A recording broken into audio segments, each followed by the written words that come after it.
For the first time since joining ECAC hockey 14 years ago, the Quinnipiac Bobcats have failed to win a playoff series. Hello everyone, I am Kyle Levasseur alongside MJ Baird. And the Bobcats have just fallen to the Brown Bears 2-0 in the ECAC hockey quarterfinals. A Friday night loss where Brown tied it with 21 seconds left in regulation. Saturday night, a bit of a different story. MJ will break it down in just a minute. But first, let's hear from Quinnipiac head coach Rand Pecknold. Yeah, I'd like to congratulate Brown. I thought they were really good. They were great last night. They wanted it more than us, and then tonight, you know, we had a decent game, not great, and then first two periods, and just an atrocious third period, probably our worst period of the year, and at a costly time, and you know that ends our hopes of a Whitelock Cup. So we'll move on. I'm almost positive we're in the NCAAs, and we need to reload and get our passion back. You know, we had a lot of guys cheating tonight and not doing little things, and that's what we're good at. So it was disappointing. I don't know if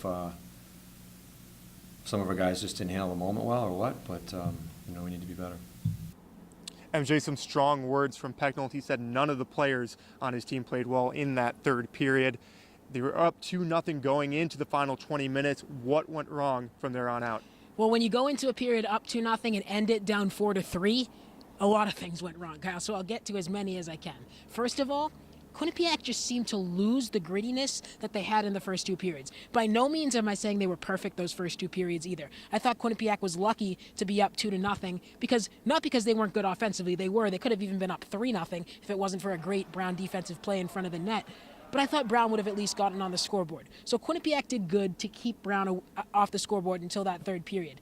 But man, what happened? You come out, you allow 2 goals in 32 seconds within that first 2 minutes of the third period.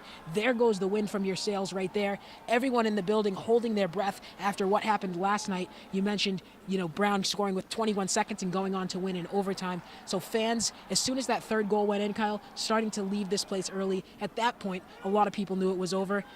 Maybe the players didn't. They got that third goal, but at that point it was already 4-3 or 4-2. They scored the third to make it 4-3, and the Bobcats couldn't get another one with the empty net. As resilient as Brown was in that third period, this may have been a series that Quinnipiac lost when they faced Yale to end the regular season, as Chase Prisky was out both games due to a suspension he got from kicking. Was he the difference maker in this series, not being here? It's hard to say that one player not being on the ice makes that big of a difference, but Kyle, I really think it did. Not only because he's one of the top defensemen in the country. His skill, no one on this Bobcat roster would match that. But it's his leadership. I said it before we talked about our pregame video for the first game. His leadership, if it was a close game, if Quinnipiac was trailing by 1 late, and wouldn't you know it, that is exactly what happened. The first game, Brown scores that goal with 21 seconds left. First off, if he's on the ice, that goal doesn't go in. Second off, they don't lose that game in overtime because he rallies the troops. Now we talk about tonight. Even say Brown puts those 2 goals within the first 2 minutes of the third period on the board, Quinnipiac doesn't lose this game. Or at the very least, they force overtime and don't lose it 4-3 because he's the guy that goes out there and rallies these guys. I asked Rand Pecknold after the game, I said, Rand, is there anyone that you saw that even maybe lived up to what Chase does out there, the value he brings in terms of leadership, skill aside? And he said no. He said there was no one that even moderately stood up in Chase's place. And I think that's a difference maker, Kyle. All right, so a Whitelock Cup is out of the question for the Co-Cleary Cup champions. They'll be waiting for their NCAA selection bid. The show is on March 24th, and that's when they will find out what seed they will be and what region they will be in. It looked like they were going to be in Providence, Rhode Island. It could be anywhere from Manchester, New Hampshire, even Allentown, Pennsylvania, or who knows, maybe even North Dakota. Yeah. It's going to be interesting. If you look at the pairwise rankings, Quinnipiac's certainly going to fall, being swept by Brown in the first round. Coming into this weekend, Kyle, I thought, if Quinnipiac just makes it to Lake Placid, they should be solid in Providence. If they make it to the conference championship, they'll probably be a 1 seed in Providence. But now, not only are they not going to be a 1 seed, they may not be a 2 seed, and they may not be in Providence. They could be going to Manchester. They could be going to Allentown, Pennsylvania. We'll just have to see how the other teams that are in the conference, or in other conferences as well, see how they do in their conference tournaments this upcoming weekend. All the Bobcats can do is sit and watch. Well, my question to you now, MJ, because there was a buzz going around Hamden. this could be the third Frozen Four year for the Bobcats. Third time's the charm. Is Yeah. it possible? 25 wins is nothing to shake your head at. That's an amazing regular season. Correct. But because of the past 2 games, is a Frozen Four out of the question for the Bobcats? Well, technically it's not, right? This Sure. team's going to make the NCAA tournament. They'll have a chance to make it. I don't know if I would go as far to say it's out of the question, but certainly huge uphill battle from here.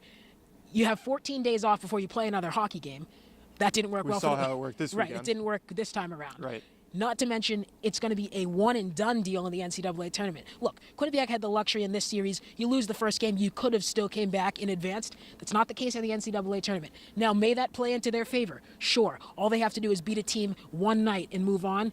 If they win 2 games, they're in the Frozen Four. Look, I don't see it happening. I've said it all year long. This team's very young, but put it this way. Chase Prisky he didn't get a chance to play his last game here at the People's United Center this weekend. He played it 2 weekends ago in the second to last weekend of the regular season. He's going to be coming out with a vengeance. He's the leader of this team. I've said it multiple times just now, Kyle.